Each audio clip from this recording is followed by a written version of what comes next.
Jangan pernah berburuk sangka akan kehidupan. Tidak mungkin Allah memberikan kehidupan yang salah buat kita. Allah maha sempurna, Allah maha tahu, Allah maha kuasa, Allah maha segala-galanya. Makanya kepada siapapun yang merasa dirinya tidak sukses, tidak bahagia, pertanyakan pada bentuk kesyukuran yang ada pada diri kita. Ingat, kekayaan itu di hati. Bagaimanapun banyak harta tapi tidak ada kesenangan dalam hati, hambar hidup ini tidak menikmati dalam kehidupan. Nauzubillah summa nauzubillah. Pertanyaannya, jika ujian itu kesusahan adalah sukses yang tertunda, bagaimana dengan manusia yang selalu merasa tidak pernah sukses? Nah, inilah pertanyaannya. Ibu kaget. Kagetnya lemes, kaget. Gini, mohon maaf, manusia perlu dikagetkan supaya dibangunkan. Karena kadangkala manusia terlena, tidak sadar bahwa sebenarnya kehidupan ini bukan hanya hari ini, masih ada hari esok. Karena kita menjalani hidup yang berlalu, jadi sejarah buat kita. Dan hari ini adalah merupakan perjuangan buat hidup kita. Dan jika kita bisa raih esok, maka berkah buat kehidupan kita. Maka buatlah rencana yang terbaik sehingga Allah memberikan yang terbaik untukmu. Tapi makanya berniat yang baik-baik saja. Jangan niat buruk. Nih. Jika lo merasa ada yang gagal, ada yang merasa terlena, aduh aku gagal. Belajarlah dari kegagalan. Jangan salahkan orang lain. Ini gara-gara inilah. Ini gara-gara ini. Tidak boleh. Jangan. Tapi jadikan ini adalah kekurangan saya. Sehingga saya harus tutupi ini. Saya harus perbaiki yang ini. Itu lebih bagus. Kemudian yang kedua, jangan mengulangi kegagalan 2 kali. Jangan jatuh di lubang yang sama. Iya. Mohon maaf ya. Bu. Dalam. Bagus itu dengerin. Kalau lagi di luar suruh masuk Ustadz. Ibu. Bagus, tidak apa-apa. Ibu gunakan aja bahasanya masing-masing. Saya lebih senang itu. Nggak usah sok-sok gaya anak baru. Nggak usah. Jadi apa yang terjadi pada kegagalan kita, jangan diulangi 2 kali. Kemudian kegagalan itu jadikan batu loncatan untuk jauh lebih baik. Ustadz, tapi kenapa sih anak remaja zaman sekarang itu kalau misalnya sekali udah gagal, terus dia udah patah semangat, dia udah gak mau ngelakuin apa-apa lagi? Karena mereka tidak mengambil figur pembelajaran, baik itu figur orang-orang di sekitarnya. Sebenarnya begini, kita butuh idola. Iya, kita butuh panutan. Anak-anak kecil itu kadang-kala mengambil taplak mejanya orang tuanya untuk dijadikan selendang, untuk jadikan itu kayak Superman.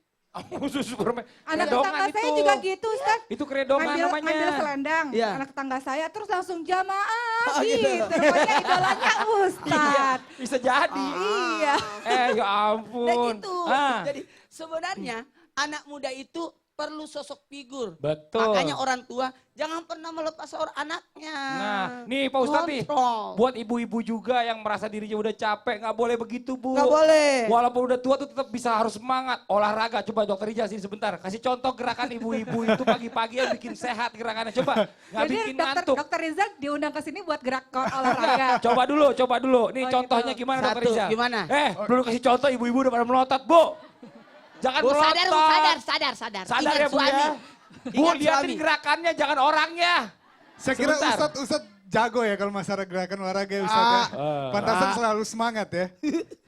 Coba Dokter Rizal, ada nggak gerakan-gerakan yang perlu dipelajari oleh ibu-ibu nih, terutama kan ibu-ibu kan udah Gerakan-gerakan makin ringan sepuh. Nggak, gini, Gerakan ya. ringan tapi yang menyehatkan badan. Coba Nah, gimana gini contohnya? sebenarnya pada saat dulu ya, Ya. kalau kita sekolah itu selalu ada yang namanya SKJ. SKJ. Iya. Nah itu adalah gerakan.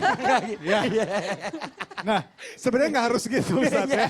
Lebay kalau gitu. Sebenarnya lebay nggak harus katanya. gitu. Jadi Tapi bener gayanya begini waktu Iya, sekolah. gini dulu. Iya. Teng, Heeh. teng, teng, teng, Nah, teng, teng, gitu. itu benar, itu gerakan-gerakan yang bisa dilakuin di rumah. Ya. Betul. Tapi sifatnya ini terlalu dinamis. Sifatnya agak statis di tempat aja ya. Ada bisa, dinamis. bisa kayak gini, Ya. terus tangan digerakkan. Jadi semua anggota gerak itu emang harus gerak, terutama pada saat pagi hari. Tuh. Makanya salat itu luar biasa. Iya, benar. Karena dalam salat ada gerakan. Ya Allah, bener Semua banget. sendi ya, Iya, semua sendi bergerak. Iya, semua sendi Oh. bergerak. Ibarat kalau kita lagi duduk untuk sujud gitu, itu di antara sendi Di antara dua pergelangan sujud. kaki, di antara dua sujud pergelangan kaki itu berubah gitu. Oh, pas Nah, lagi sujud juga. Iya Pas lagi bener. sujud. Nah, itu pada saat kita tidur malam, cairan sendi itu akan menumpuk. Pada saat cairan sendi menumpuk, itu kalau tidak digerakkan seharian Kaku ya? biasa akan ada pegel Oh. gitu. Tuh, Makanya buat emang harus ibu-ibu, digerakkan. tuh Bu dengerin Bu. Ya, Bu, ya. Pantesan aku tidak pernah pegel-pegel ya. Iya, karena lincah sih Ustaz. Jadi Bu, gerakan itu juga nggak harus yang berat-berat. Yang penting digerakin ya. Tadi kalau misalnya contoh, Iya. jalan di tempat. Iya. Yang penting ada olahraga-olahraganya juga.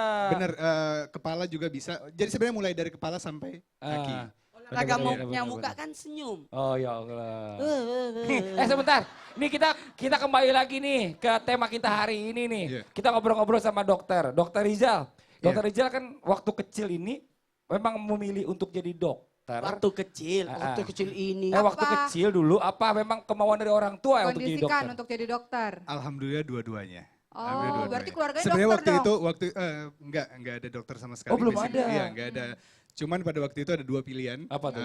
Teknik elektro dan dokter. Dokter. Ternyata milih di dokter. Kenapa alasannya milih dokter? Ada support dari orang tua juga waktu itu. Jadi ya udah saya juga suka dan alasannya sebenarnya adalah alasan kemanusiaan sebenarnya. Tapi kan kalau dokter Alasan itu kemanusiaan berarti mau membantu orang banyak benar ya. Pak Ustadz. Iya, harus. Kalau sekolah dokter yang saya tahu itu sekolahnya lama, Mahal biayanya lagi. mahal. Itu pernah nggak di tengah-tengah jalan gitu kan mungkin semester pertengahan. Aduh capek banget. Aduh kayaknya salah pilih ini kuliah lama banget gitu. Pernah nggak ngerasa kayak gitu? Itu ada hal yang lucu ya sebenarnya. Jadi Ah. pada saat ini sekarang orang tua ya atau yang bersangkutan selalu banyak kita tahu susah masuknya katanya dokternya. Ya. Jangan salah, Iya. selain susah masuknya, susah keluarnya. susah keluar. Maksudnya Dalam udah artian- kuliah gak keluar-keluar. Kuliah terus gitu Iya, ya karena maksudnya. kalau keluar, aduh PR juga. Bukan Sudah Pak banyak, Ustadz, belum yang lulus-lulus. keluar. Lulus maksudnya. Nggak Ustaz. lulus maksudnya. Nah benar sekali, jadi memang prosesnya. Jadi gini, semua memang butuh proses. Kalau dari yang saya alamin, dari bagaimana kita melihat proses itu sendiri. Gitu. Kalau kita benar-benar tahu prosesnya akan seperti apa dan kita ikhlas, Betul. itu bisa gitu. Karena contoh kecil aja dengan masalah kesehatan kita gitu. Kalau kita orang sakit, itu Allah ngasih kita sakit, itu ada prosesnya sebelum Ada kita proses. sakit. Ya. Betul. Kalau kita bisa melihat proses itu, Mm-mm. kita pasti bisa meng-cut atau bisa memotong proses tersebut jangan sampai kita sakit. Oh, Masya Allah Gitu. Bu, tuh Bu. Jadi mau jadi dokter juga gampang, perjuangannya juga luar biasa, kemauannya juga harus tinggi. Tapi Tepuk kan tangan nanti dulu dong nih. hasilnya kan jadi Ya. bahagia, bisa nolong Benar. orang. Masya Ustaz Oki Allah. tahu karena adiknya Ustaz Oki antara Ricis dan Ustaz Oki ada dokter. Amin, ya Allah. Nanti kita akan Kasian lanjutkan banget lagi. adiknya. Jangan, itu juga hebat.